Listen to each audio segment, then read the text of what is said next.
All right, here we go, y'all.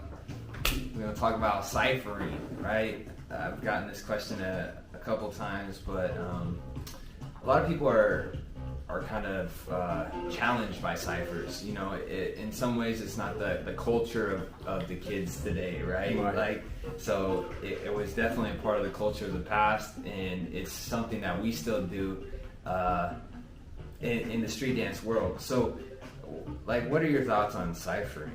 But most of the time people have a problem, the cypher to jump in and nervous. You need a nervous control. That's why you do the sort of cypher.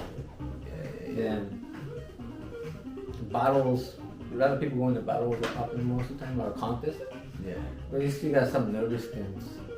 So you gotta fight. Then the cypher is the one of the things you can get more easy to get. And then most of the time the cypher is more friends. Right? So not enemy, like not contests or battles. So more comfortable to do it. Then at the same time you fight I want to be better. Then that make more nervous, stronger. Then but you still gotta be used to it, because nervous always there. Even the good people, slam, kiboogies, you know, they're still nervous before the battles. But they already know how to control, so you just jump in. They actually get energy for that. You talk to anybody that's like high level, most of them still get nervous. I think everybody gets nervous, right? So, so as far as ciphering, it's kind of like it's like sparring, right? Ciphering is kind of like you're sparring, but you know, you're sparring with your friends. You know, they're not going to hurt you, they're not going to embarrass you or things like that. So you feel more free to explore the ideas and test things out, right? Then when the battle comes, you're a little more prepared, but not quite the same, right? But you still get some kind of idea as well. Like a ciphering, and then you get some 1 point. Pretty much, you do one cipher, you get 1 point. And you get maybe 10 points, and then go into battles, you get like a little bit comfortable. So it's like you dance in your bedroom, right? It's the easiest. Or even you're in front of your house mirror. Or you know, your backyard. Okay, it's a little more bathroom. Bathroom. Then you go to the park, and maybe there's some people that are 100 yards away. You know, it's a little harder. There are people.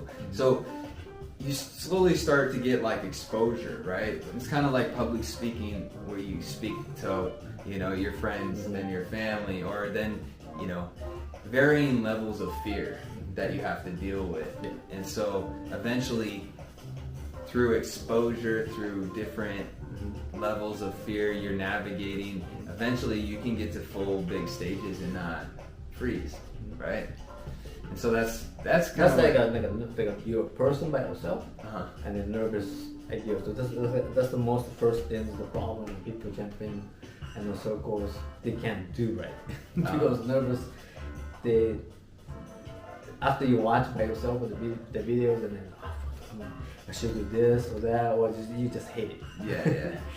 So what would you tell those people? Like after you get used to it, then need more like confidence. Looks like a confidence move, so like bigger, you know, more like a dynamic, and do it rest in the rhythms, because you got a half a panic almost, so you're not resting in the music. So you have to make the confidence a technique, right?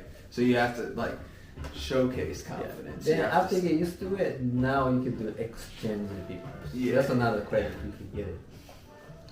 So somebody do this way, so I can give you back that asset or something. And eventually, like the more that you do it, the less you're in your head and more feeling the music and like the environment and the people that are dancing with you, you know. And eventually, I mean, I feel this way, like I just feel like a component, I just feel like a piece of the circle. There's like, it's not about me, it's about like the energy that you're building together, and we're all pushing each other higher, you know. So you get excited, it's like a relationship, you get excited when your partner's doing good, you're like, yeah, it makes you feel good, and then that makes you dance better, and then it slowly builds, and then you know? Yeah, so like a friend circle, if you have good friends and dancing together, so you got a good amount of people, maybe 2 or 3, so you can extend each other. But going to the cypher, maybe the other groups there, right? Yeah. Maybe still friends, or maybe they're enemies, never know. But you started to exchange them, each other. Then you gotta inspire more, so you can get more ideas. Yeah. And that's the cool thing about a cypher too, is that there's all different types of energies. Some people not feeling it, some people feeling it, some people enemies, some people friends. And so under all these circumstances, your mind and how you respond to all of that, that's the cypher. It's like a little lab experiment of life. And so that's the cool thing about dance, is that it's not only teaching you the actual movement, but how to cope with your own thoughts. What's come out. Yeah, how do you act? Almost, you don't know what's coming out because you kind of panic already. Yeah.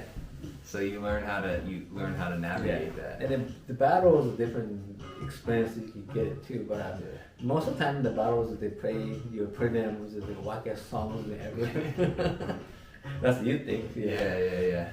Then you dancing and then whack ass spot. Then because your nervous is way more stronger, you get stressed out. Yeah. But you're going to keep on doing the cyphers, you get used to it.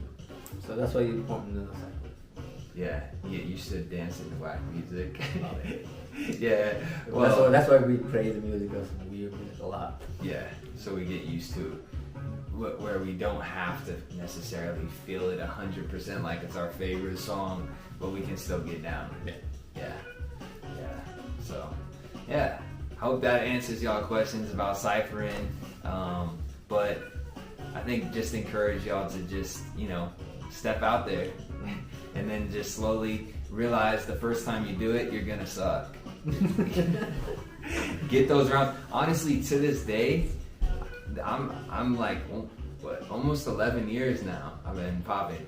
It's crazy to say that, but it's my exposure, like, in the cypher, I say I gotta get at least 6 rounds in before I start doing anything good. Oh yeah, because that doesn't pop up, right? Yeah, I gotta get 6 crap rounds out. I gotta get them out.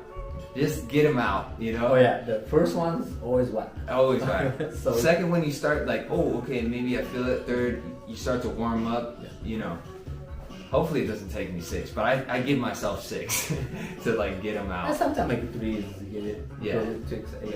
Excitement is already there, but before the battles, it's quick to catch up. Yeah, the adrenaline's there. Yeah. But sometimes in the regular cyphers, maybe you are hurting at your work, or you got some relationships get no good. Yeah. So you don't feeling in the dance. I mean, it takes time to catch up. Yeah. So, anyways, y'all. Ciphers, go get it. So I got some ideas.